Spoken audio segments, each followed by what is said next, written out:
Halo semuanya, Assalamualaikum warahmatullahi wabarakatuh. Salam sejahtera bagi kita semuanya. Berjumpa lagi dengan saya Haris, tentunya masih di channel YouTube Ahmad Haris Effendi ya Bapak Ibu. Dan pada kesempatan kali ini saya akan menginformasikan kira-kira apakah ada solusi bagi mereka yang PKH, BPNT ataupun PBIJK-nya itu tercoret oleh sistem DTSEN. Nah, ini juga mungkin kabar baik bagi Anda yang mungkin secara ekonomi ya, secara kondisi sosial ekonominya itu masih di bawah garis kemiskinan atau masih dikatakan miskin ekstrim atau miskin, tapi secara sistem tercoret ya, diindikasi oleh sistem itu dia terindikasi tidak layak atau sudah sejahtera, tapi kenyataannya tidak gitu ya.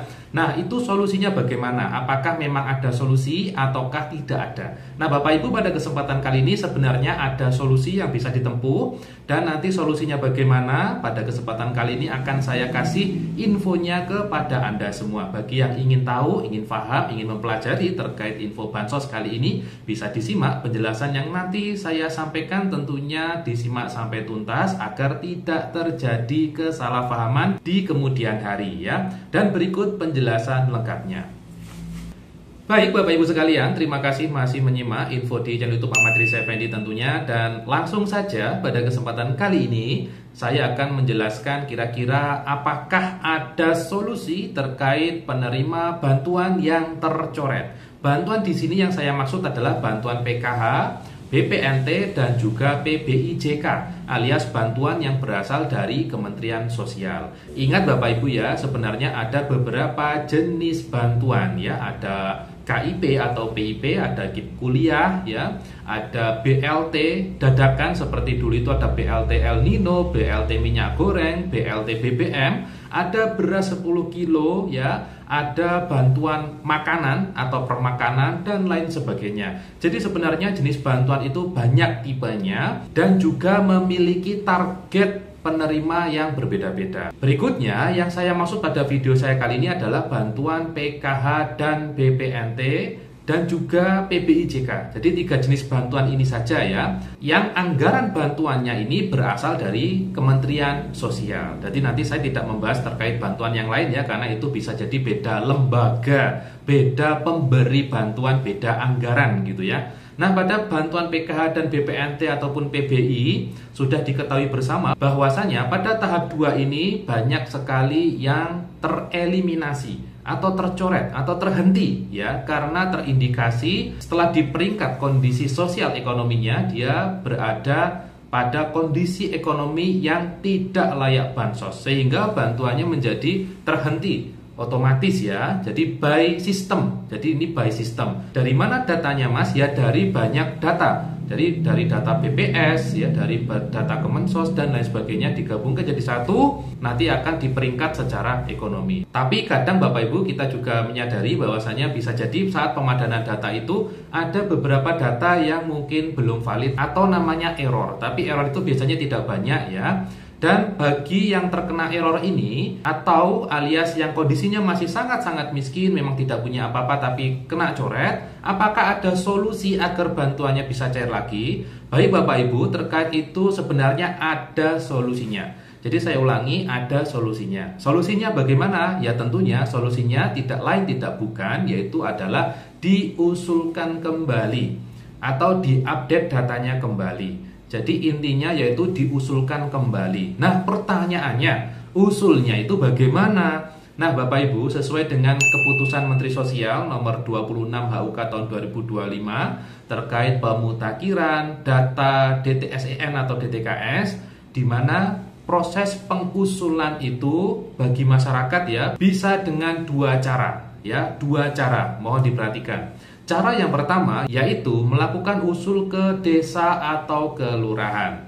Ya, jadi nanti kalau yang tercoret bisa melakukan usul ulang ke desa atau kelurahan. Misal yang kemarin kecoret itu adalah PKH-nya, ya nanti saat usul ulang bisa diusulkan PKH-nya. Misal yang kemarin kecoret itu adalah PKH, BPNT ataupun juga PBI-nya atau 3-tiganya semua kecoret. Ya nanti saat proses pengusulan ulang minta diusulkan ulang PKH, BPNT dan PBI-nya sekaligus. Jadi semua diminta untuk diusulkan ulang melalui aplikasi SIKNG yang sudah ada di desa atau kelurahan masing-masing. Sehingga bisa ya Bapak Ibu ya, bisa diusulkan ulang, tapi nanti usulnya ketika sistem SIKNJ sudah dibuka oleh Kementerian Sosial. Infonya yaitu setelah proses penyaluran tahap 2 selesai dilaksanakan, insya Allah SIKNJ sudah bisa digunakan. Jadi yang cara pertama tentunya langsung datang ke desa atau kelurahan untuk minta proses pengusulan. Nanti Bapak Ibu, desa ataupun kelurahan itu akan melakukan rapat ya, akan rapat bersama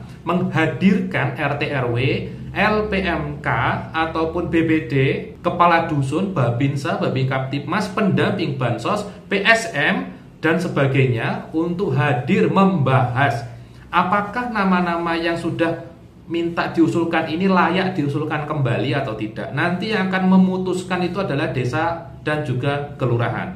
Tapi dalam hal misal desa atau kelurahan tidak bisa melakukan musyawarah atau ada halangan tertentu, itu sebenarnya bisa dilakukan dengan surat pertanggungjawaban lurah atau kepala desa. Gitu ya. Jadi intinya usulnya melalui desa atau kelurahan karena sesuai dengan undang-undangnya sudah jelas.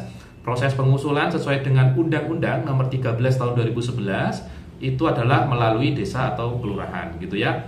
Berikutnya Bapak Ibu, solusi yang kedua ya, kita juga menyadari bisa jadi ada warga yang dalam tanda kutip sungkan ke kelurahan atau desa, atau mungkin tidak berani ya menghadap kelurahan atau desa.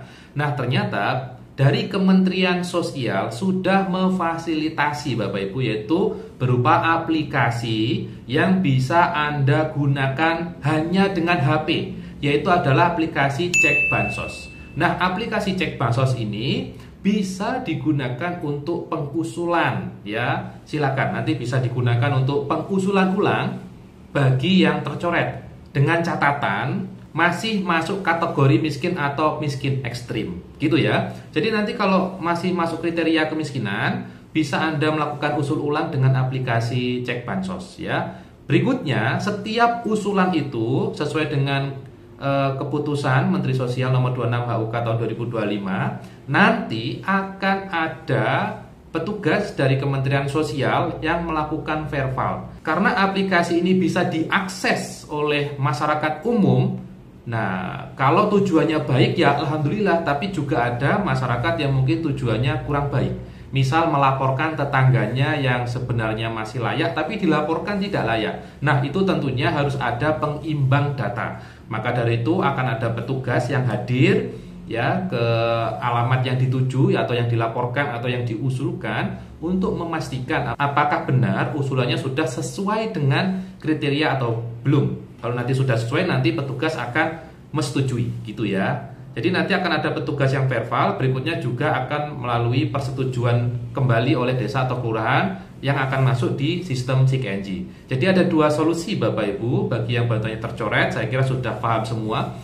Tentunya ya usul ulang ke desa atau kelurahan ataupun melalui aplikasi Cek Bansos. Harapannya nanti kalau yang sudah pengusulan ulang, di tahap 3 insya Allah kalau memang layak ya bisa cair kembali, baik PKH, BPNT ataupun PBI-nya. Begitu ya Bapak Ibu, saya kira itu yang bisa saya sampaikan pada kesempatan kali ini. Terima kasih sudah menyimak. Semoga infonya bermanfaat. Kita ketemu lagi di info Bansos berikutnya. Jangan lupa subscribe ya. Dan wassalamualaikum warahmatullahi wabarakatuh.